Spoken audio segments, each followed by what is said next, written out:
नमस्कार दोस्तों, very good morning to all of you. आज है 9 फरवरी 2019 और आज के करंट अफेयर्स के वीडियो में आप सभी का स्वागत है। तो दोस्तों, आज का सबसे पहला क्वेश्चन शुरू करते हैं।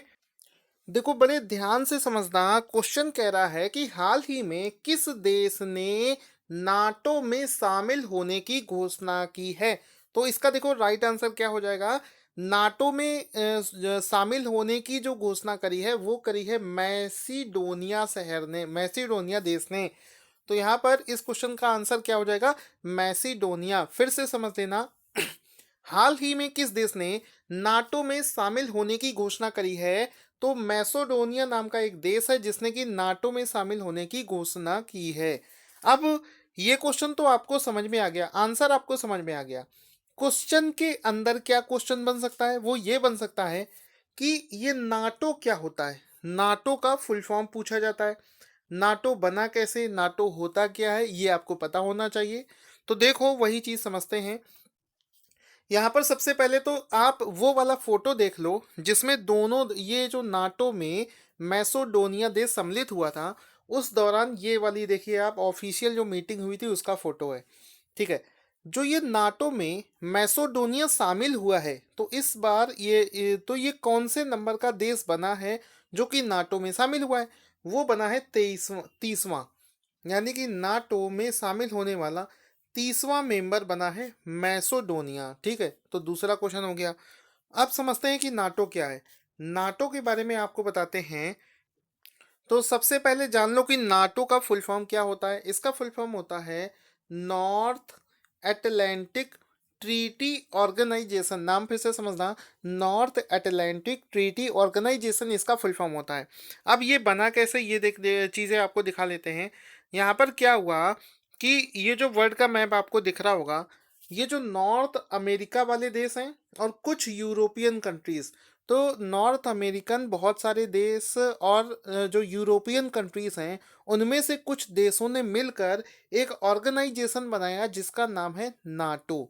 और और दोस्तों, ये एक तरीके से सैन्य गठबंधन है, सैन्य गठबंधन। ठीक है। इसका मतलब ये हुआ कि जैसे मान लो वो एशिया कॉन्टिनेंट का कोई एक देश है जो कि आक्रमण कर देता है नॉर्थ अमेरिका के किसी देश पर। तो हो सकता है ये जो नॉर्थ अमेरिका का देश है उस कंट्री से ज़्यादा ताकतवर ना हो, लेकिन चूंकि इसने नाटो ज्वाइन कर रखा है, नाटो ज्वाइन करने का मतलब है पूरे नॉर्थ अमेरिका के कंट्रीज और जो यूरोपियन कंट्रीज हैं, इनके जितने भी मेंबर होंगे वो सब मिलकर इसकी सहायता करेंगे। और इसकी अगर वो लोग सब मिलकर इसकी सहायता करेंगे तो ये इस वाले देश को बड़ी आसानी से हरा लेंगे। तो ये यहाँ पर कॉन्सेप्ट यूज किया गया है कि नाटो क्या है, एक बड़ी सी सैन्य यानी कि पुलिस बल है जो कि बहुत सारे देशों को मिलकर बना है। कौन कौन से देशों को मिलकर बना है, ये बना है नॉर्थ अमेरिका के कुछ देशों को और यूरोप के कुछ देशों को मिलाकर बनाया गया है। तो इससे होता क्या है कि नॉर्थ अमेरिका और यूरोप ये बहुत ज़्यादा ताकतवर हो जाते हैं। और अगर ये ताकतवर हो गए तो ये जो साउथ अमेरिका है, अफ्रीका है, एशिया है, ऑस्ट्रेलिया है, इन सब लोगों को मन में लगने लगा कि ये इतना ताकतवर होता जा रहा है। तो यहाँ पर एक और ग्रुप बन गया जिसको बोलते हैं, जो कि एंटी नाटो बोला जाता है। ठीक है। तो मैं आपको यहाँ पर एक मैप दिखाता हूँ। अब इसमें आप देख रहे होगे, ये जो आपको ये वाला कलर दिख रहा है, ये है वो देश जो नाटो में शामिल हो गए हैं। तो यहाँ पर आप देख सकते हो जो चीज़ मैंने पहले बताई थी कि नॉर्थ अमेरिका के कुछ देश और यहाँ पर यूरोप के कुछ देश दोनों मिलकर बन गए हैं नाटो। और ये जो येलो कलर से आपको देश दिख रहे होंगे, ये हैं एंटी नाटो, यानी कि इनको जो नाटो की नीतियां हैं वो इनको पसंद नहीं आती हैं। तो आई होप आप सारी चीज़ें बहुत अच्छे से क्लियर समझ गए होंगे। अब यहाँ पर आपको दिखा देते हैं, सब कुछ मैंने पीडीएफ में बना रखा है। जब भी आप करंट अफेयर्स मेरा वीडियो देखोगे, वीडियो देखने के साथ साथ पीडीएफ जरूर डाउनलोड करके पढ़ना, क्योंकि पीडीएफ में मैं ऐसी ऐसी चीज़ें भी लिख देता हूँ जो कि वीडियो में बता नहीं पाता हूँ। तो यहाँ पर सारी चीज़ें मैंने क्लियर तरीके से आपको समझा दी हैं। चलते हैं अगले क्वेश्चन की तरफ। एक चीज यहाँ पर छूटी जा रही थी कि नाटो का जो मुख्यालय है वो कहाँ पर है। तो बेल्जियम के ब्रुसेल्स में इसका मुख्यालय स्थित है। अगला क्वेश्चन, हाल ही में स्मृति ईरानी ने कहाँ पर इंडिया साइज प्रोजेक्ट का शुभारंभ किया है। तो एक प्रोजेक्ट लॉन्च किया गया है जिसका नाम है इंडिया साइज प्रोजेक्ट। इस प्रोजेक्ट को मुंबई में लॉन्च किया गया है। ऑप्शन इसका बी सही हो जाएगा। अब इस प्रोजेक्ट में करना क्या होगा? करना ये होगा कि जो हम लोग रेडीमेड कपड़े पहनते हैं, शर्ट खरीदते हैं, पैंट खरीदते हैं, तो जैसे हम लोग बोलते हैं कि 40 नंबर शर्ट हमको चाहिए, तो वो जो 40 नंबर हम लोग बोलते हैं, वो जो स्टैंडर्ड बना हुआ है कि हाँ भाई 40 नंबर अगर शर्ट किसी ने मांगी है तो उसको कितना साइज देना है, वो जो स्टैंडर्ड है वो भारत का स्टैंडर्ड नहीं है। तो इसी वजह से स्मृति ईरानी ने क्या किया है कि उन्होंने एक टीम तैयार करी है जिसमें क्या किया है कि वो जितने भी रेडीमेड कपड़े होते हैं उनको लेकर एक स्टैंडर्ड सेट करने की योजना बनाई जा रही है। तो इस तरीके का भारत के इतिहास का पहला ऐसा प्रोजेक्ट होगा जिसमें रेडी टू वियर कपड़ों को मानक भारतीय साइज में हासिल करना होगा। तो हो सकता है आगे चलकर हम लोगों को काफ़ी चीज़ें कपड़ों में काफ़ी बदलाव देखने को मिले। जैसे किसी की कमर होती है 36, किसी की 32, किसी की 34। तो ये जो स्टैंडर्ड है, जब भारत के अनुसार चीज़ें बनेंगी तो हम लोग हो सकता है ये नंबर्स चेंज हो जाएं। तो स्मृति ईरानी ने इसका उद्घाटन कहाँ पर किया है? मुंबई में। चीज़ें समझ में आ रही हैं आपको? अगर चीज़ें आपको समझ में ना आ रही हों तो कमेंट करके बताते चलना, और अगर आ रही हैं तो दिल से लाइक करो इस वीडियो को। अगला क्वेश्चन करते हैं। अगला क्वेश्चन है दोस्तों, अरुणाचल प्रदेश की किस जनजाति ने बूरी बोट येलो महोत्सव मनाया है? तो एक महोत्सव है जिसका नाम है बूरी बोट येलो महोत्सव। इसको मनाया गया है नीसी में। ऑप्शन ए यहाँ पर बिल्कुल सही हो जाएगा। नीसी में इस फेस्टिवल को शुरू किया गया है। अब एक चीज यहाँ पर समझना, ये क्वेश्चन तो पूरा हो गया। क्वेश्चन के अंदर आपको क्या समझना है, ये भी पूछा जा सकता है कि अभी हाल ही में बूरी बूट येलो त्योहार किस राज्य में मनाया गया है? तो आंसर टिक करोगे, ये भारत के अरुणाचल प्रदेश में मनाया गया है। ठीक है, एक क्वेश्चन और यहाँ पर बन सकता है। एक चीज समझना, यहाँ पर क्या है कि अरुणाचल प्रदेश की जनजाति के ऊपर बात हुई है, नीसी जनजाति।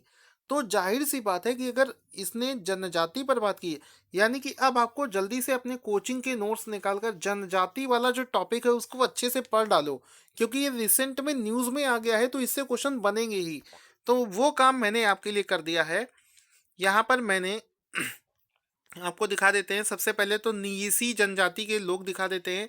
इसके अलावा मैंने यहाँ पर जो एग्जाम में पूछे जाते हैं राज्य, जैसे असम, मणिपुर और मेघालय, इनके जो जनजातियां हैं वो बहुत ज़्यादा पूछी जाती हैं। तो पीडीएफ डाउनलोड करके इनको याद कर लेना। जैसे मेघालय राज्य की जनजाति की बात करी जाए तो गारो, खासी, जयंती और मिकिर, ये वहाँ की जनजातियां हैं। मणिपुर की बात करी जाए तो कुकी, मैटी, मैठी, नागा, अंगामी, ये वहाँ की जनजातियां हो जाएंगी। तो इसको रिवीजन कर लेना, पीडीएफ डाउनलोड करके अच्छे से पढ़ लेना। अब बात करते हैं अरुणाचल प्रदेश कहाँ पर स्थित है।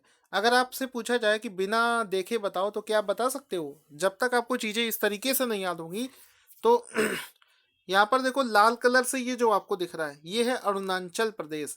नॉर्थ ईस्ट के जितने भी स्टेट हैं इनको अच्छे से समझ लेना मैप में। जैसे ये जो आपको अंगूठा दिख रहा है ये है सिक्किम। कुछ ना कुछ जान पहचान आपको बनानी पड़ेगी। मैं आपको पूरा दिखा देता हूँ नॉर्थ ईस्ट के स्टेट किस तरीके से हैं, समझो। यहाँ पर ये देखो येलो कलर से सबसे पहले मेघालय, मेघालय के ऊपर चढ़ा हुआ है असम, ये रहा असम। असम के ऊपर कौन है? अरुणाचल प्रदेश, जिसके बारे में अभी हम लोगों ने बात करी है। ये इस तरीके से यहाँ पर छोटा सा है नागालैंड, और नीचे की तरफ है आपका मणिपुर। अगर अभी भी मैप समझ में नहीं आ रहा है तो एटलस खोल कर किसी भी तरीके से मैप को समझना सीखो। कॉन्फिडेंस यहीं से बिल्डअप होगा। अगला क्वेश्चन है, निम्नलिखित में से सर्वाधिक राजस्व कमाने वाले शीर्ष 10 स्मारकों में कौन सा स्मारक शामिल नहीं किया गया है? तो यहाँ पर टॉप 10 स्मारक जिनसे कि पैसा आता है, सबसे ज्यादा कमाने वालों में से कौन सा नहीं है?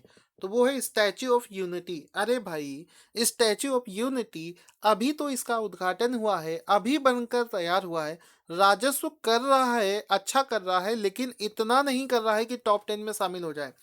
बाकी आगरा का किला, लाल किला, कुतुब मीनार, इन सभी को टॉप 10 में शामिल किया गया है। तो स्टैच्यू ऑफ यूनिटी यहाँ पर राइट आंसर हो जाएगा। ठीक है, इसके अलावा स्टैच्यू ऑफ यूनिटी जो है वो भारत के किस राज्य में स्थित है और ये किसकी मूर्ति है, ये आप लोग कमेंट करके कृपया करके जरूर बताएं। भारत के किस राज्य में विद्यार्थियों के लिए राजीव गांधी करियर पोर्टल शुरू किया गया है? तो देखो, छात्रों को गाइड करने के लिए ये जो राजीव गांधी करियर पोर्टल जो शुरू हुआ है, ये राजस्थान सरकार के द्वारा शुरू किया गया है। ऑप्शन सी यहाँ पर बिल्कुल सही हो जाएगा। अच्छा, इस पोर्टल में करना क्या होगा? यहाँ पर देखो, नाम से कुछ ऐसा लग रहा है कि किसी भी स्टूडेंट के लिए होगा, क्योंकि करियर बनाने की बात हो रही है। करियर किसका बनता है? स्टूडेंट का। तो यहाँ पर क्या है कि राजस्थान राजस्थान सरकार ने बोला है कि कक्षा 9 से लेकर 12वीं तक के जितने भी बच्चे हैं उनको गाइड करने के उद्देश्य से इस योजना को शुरू किया गया है, जिसमें क्या होगा, अलग अलग स्ट्रीम, अलग अलग सब्जेक्ट के लिए गाइडेंस प्रोवाइड किया जाएगा। स्कॉलरशिप कैसे मिलेगी वो बताया जाएगा, आपको नौकरी कैसे मिलेगी वो बताया जाएगा, और अलग अलग कॉम्पिटिटिव एग्जाम की तैयारी भी करवाई जाएगी। अगला प्रश्न है, चिकित्सा की पारंपरिक प्रणालियों और होम्योपैथी के क्षेत्र में सहयोग के लिए भारत और किस देश के बीच सहमति पत्र स्वीकृति हुई है? तो भारत ने ब्राजील नाम का एक देश है जिसके बीच में एक MOU साइन किया है। किस किस क्षेत्र में? पारंपरिक प्रणालियों और होम्योपैथी के क्षेत्र में ये साइन किया गया है। तो ऑप्शन ए यहाँ पर बिल्कुल सही हो जाएगा। अगला प्रश्न है, अभी रिसेंट में संगीत नाटक अकेडमी पुरस्कार दिए गए हैं। तो मैं आपको ये नहीं कराने वाला हूँ कि किसको दिए गए हैं, क्योंकि बहुत बड़ी लिस्ट है, लंबी सी लिस्ट है। जब भी कोई पुरस्कार दिया जाता है उस साल ये वाला क्वेश्चन जरूर बनता है कि इसकी शुरुआत कब हुई थी। आपको बताना है कि संगीत नाटक अकेडमी पुरस्कार जो हैं इसकी शुरुआत कब हुई थी? तो इसकी शुरुआत हुई थी 1952 में, 1952 में इसको शुरू किया गया था। तो ऑप्शन सी यहाँ पर बिल्कुल सही हो जाएगा। ये उन लोगों की फोटो है जिन सभी लोगों को ये प्राइज दिया गया है। तो यहाँ पर कुछ एक्स्ट्रा डिटेल भी मैं आपको यहाँ पर दे रहा हूँ, इसको आप PDF डाउनलोड करके जरूर से जरूर पढ़ लेना। ठीक है, आगे चलते हैं। इंटीग्रल कोच फैक्ट्री के जनरल मैनेजर के रूप में किसे कार्यभार संभाला है? तो यहाँ पर राहुल जैन नाम के व्यक्ति हैं जिन्होंने इंटीग्रल कोच फैक्ट्री के जनरल मैनेजर के रूप में कार्यभार संभाला है। अच्छा, आपको याद होगा इंटीग्रल कोच फैक्ट्री जो है ये वही होती है जो रेलगाड़ियों के डब्बे बनाती है। तो अभी रिसेंट में एक ट्रेन 18 बनकर तैयार हुई थी इसी इंटीग्रल कोच फैक्ट्री में। उस समय वहां पर इस फैक्ट्री के जनरल मैनेजर थे सुधांशु मनी, उन्हीं ने इस्तीफा दे दिया है, वही रिटायर हो रहे हैं। तो उनके बाद में ये राहुल जैन को अपॉइंट किया गया है।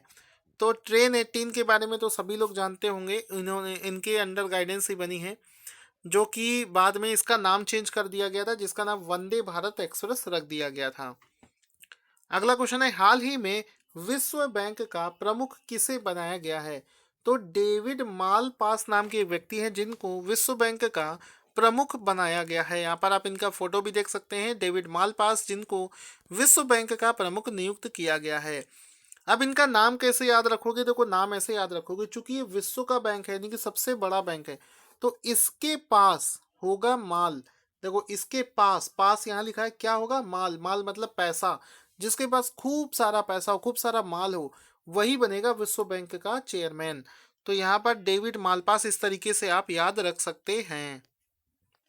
तो शुरू करते हैं अब रिवीजन। रिवीजन का सबसे पहला क्वेश्चन आपको आंसर देना है कि RBI ने अभी हाल ही में रेपो रेट को घटाकर कितने प्रतिशत कर दिया है? हाल ही में किस महिला खिलाड़ी ने T20 में भारत के लिए सबसे तेज अर्धशतक लगाया है? आज का तीसरा प्रश्न है कि दूसरी बार रणजी ट्रॉफी का खिताब किस टीम ने जीत लिया है? तो दोस्तों, इन क्वेश्चंस का आंसर दे देना। और मैं आपसे बार बार बोल रहा हूं कि जिन लोगों को अभी भी SSC JEE और RRB JEE का स्टडी मटेरियल नहीं मिला है, वो जल्दी से मेरे टेलीग्राम चैनल को ज्वाइन करके पूरा स्टडी मटेरियल वहां से डाउनलोड कर लें। टेलीग्राम को ज्वाइन कैसे करना है वीडियो के डिस्क्रिप्शन में दिया है। और अगर आपके पास में टेलीग्राम पहले से है तो आप वहां पर टारगेट स्टडी IQ सर्च करेंगे, आपको चैनल मिलेगा, उसको ज्वाइन करके आप स्टडी मटेरियल ले सकते हैं।